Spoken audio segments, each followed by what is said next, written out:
नमस्कार दोस्तों, स्वागत है हरीश अकेडमी में। हूं हरीश और आज हम बात करने वाले हैं ओपन सोर्स सॉफ्टवेयर क्या होते हैं। ओपन सोर्स के बारे में पूरी जानकारी पढ़ेंगे। इसके अलावा इसमें पढ़ेंगे हम लाइनक्स ऑपरेटिंग सिस्टम।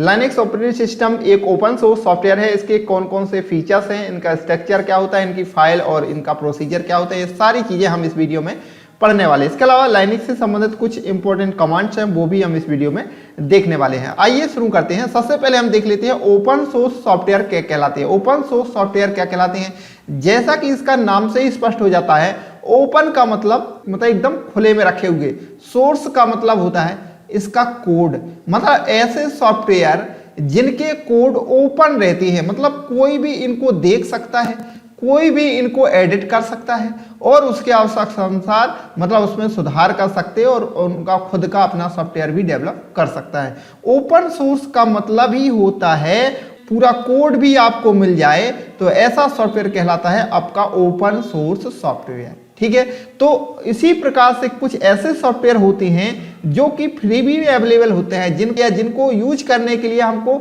उनको खरीदने की जरूरत नहीं पड़ती, वो फ्री में अवेलेबल रहते हैं। तो मेन जो हम लोगों के लिए मतलब बेसिक जो यूजर्स होते हैं उनके लिए वो सॉफ्टवेयर फ्री में उपलब्ध हो जाते हैं, उनके लिए बड़ा फायदा होता है। और जो प्रोग्रामर होते हैं उनके लिए बात होती है कि उनका कोड उनको मिल जाता है तो अच्छा इच्छा अनुसार उनको वो चेंजेस करते रहते हैं समय समय पर। उनमें कुछ कमियां आती हैं तो उनको वो सुधारते रहते हैं और रीपब्लिश करते रहते हैं। इसके अलावा कुछ कई प्रोग्रामर ऐसे भी होते हैं कि इन्हीं कोड का यूज करके खुद का अपना एक नया सॉफ्टवेयर डेवलप कर लेते हैं और उसको वो बाकायदा पैसे में भी बेच सकते हैं, तो उनके लिए भी एक अच्छी बात है। कुल मिलाकर कहने का मतलब ये है कि ओपन सोर्स सॉफ्टवेयर ऐसे सॉफ्टवेयर होते हैं जिनसे सबको फायदा होता है, मतलब आम यूजर को तो होता ही होता है, इसके अलावा और भी जो प्रोग्राम्स वगैरह है उनको भी फायदा होता है। आम लोगों को यह भी फायदा होता है कि जो भी सॉफ्टवेयर बनता है उसमें कोई कमियां नहीं रहती हैं, मतलब उन कमियों को कई लोगों के द्वारा दूर किया जा चुका होता है और ये कॉपीराइट मुक्त रहते हैं। ऐसा कोई नहीं है कि इसको कह सके कि यार इसमें कॉपीराइट क्लेम हो जाएगा। तो ये सबसे अच्छी बात है कि फ्री में सारे सॉफ्टवेयर उपलब्ध रहते हैं और उसको प्रोग्रामर जो होते हैं उनको भी इसमें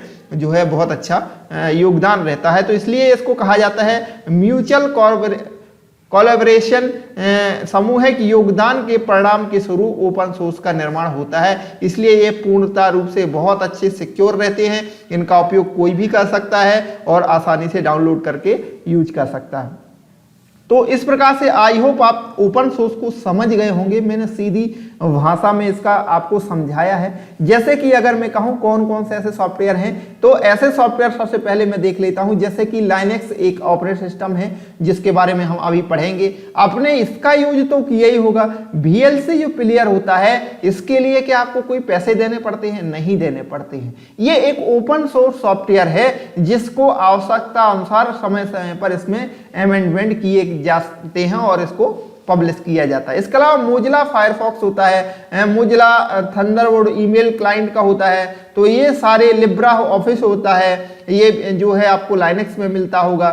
FTP क्लाइंट है, इसके अलावा PHP और पाइथन प्रोग्रामिंग है। तो ये सारी चीजें क्या होती हैं? ओपन सोर्स सॉफ्टवेयर कहलाते हैं। तो ओपन सोर्स से हमको यही फायदा है कि जो चीजें मिलती हैं वो बहुत अच्छी तरीके से मिलती है, उसमें कोई भी कमियां नहीं रहती। अगर कमियां रहती भी हैं तो कई प्रोग्रामर के द्वारा उसमें योगदान करके उसको सुधारा जाता है।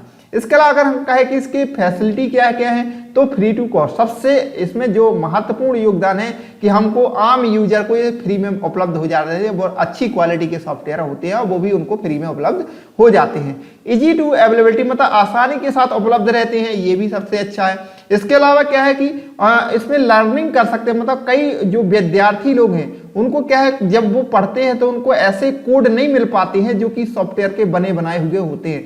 तो इससे जो पढ़ रहे हैं, जो ऐसे स्टूडेंट है जो अभी प्रोग्रामिंग सीख रहे हैं, उनको पूरा का पूरा कोड मिल जाता है। उसमें देख सकते हैं वो कि कहाँ पर फॉर का लूप हुआ है, कहाँ कहाँ उसका जो कंडीशंस लगी हैं, कहाँ पर कैसे वेरिएबल्स लिए हैं, कहाँ पर स्ट्रक्चर है, कहाँ पर यूनियन है, कहाँ पर एरे है, मतलब किन किन टेक्नोलॉजी का इसमें यूज किया गया है, वो सारी चीजें इसमें पढ़ सकते हैं और इसमें समझ सकते हैं। तो ये अच्छा है कि प्रोवाइडिंग लर्निंग अपॉर्चुनिटी, मतलब पढ़ने का एक अच्छा मौका मिल जाता है। इसके अलावा हाई क्वालिटी से हमको इससे सॉफ्टवेयर मिलते हैं। मतलब क्या है, जैसे कोई सॉफ्टवेयर आया तो उसमें बहुत सारी कमियां रहती हैं। शुरू में कोई भी सॉफ्टवेयर हम बनाते हैं तो उसमें बहुत सारी कमियां रहती हैं, जिसको अगर आप वेब पे डालें, ओपन सोर्स पे डाल दें, तो उसका कोड जो है सभी लोग देखेंगे, तो जो बड़े बड़े प्रोग्रामर है वो उसमें सजेशन देंगे और उसको सुधार करके रिपब्लिश भी करते हैं कि भाई इसमें ये बग्स है, इसमें ये कमियां, इनको सुधार के दोबारा रिपब्लिश कर देते हैं। तो ऐसे कई लोग उसमें योगदान देते हैं ना। तो ये हो गया मोर सिक्योर हो गया और अच्छी क्वालिटी हो गया और मोर कंट्रोल हो गया। इसमें बहुत अच्छा कंट्रोल भी मिलता है, बहुत सारी चीजें फैसिलिटी उसमें मिल जाती है। तो ये कुल मिला करके ओपन सोर्स सॉफ्टवेयर के बहुत सारे फायदे हैं। अगर सारे सॉफ्टवेयर ओपन सोर्स पर अवेलेबल हो जाए तो इसमें सभी लोगों का फायदा होता है। थैंक यू दोस्तों, मिलते हैं अगले वीडियो में, तब तक के लिए नमस्कार।